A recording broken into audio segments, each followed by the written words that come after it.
पुरुषोत्तम block समा ग्राम रे कोठीशाल यात्रा धूमधाम रे पालित हो जाउछि।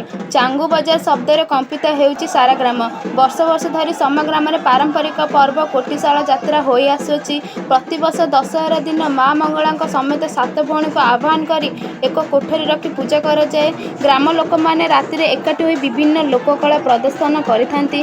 समा ग्राम रे आउ एक नियारा परंपरा निया उपरे चालंदी लोक माने अनेक वर्ष धरी माँ को ही यात्रा जाकजकम रे पालन कर देखा मिली। माँ मंगला सह ग्राम देवी और महादेव समेत चंडी चामुंडा को एक कोठरी रे पूजार्चना करा जाई थाए। एही यात्रा रे देवादेवी नाम रे कुंभ स्थापन करा जाई माँ को सांगरे धरी ग्रामर साही को साही परिक्रमा करा जाए। ग्राम भ्रमण पर गायक कोठी रे बसी यार उत्पत्ति उपरे गान करती। विश्वास रही एही यात्रा रे माँ को पाखरे जी जहाँ मनासी थाए तार समस्त मनस्कामना पूर्ण होई थाए।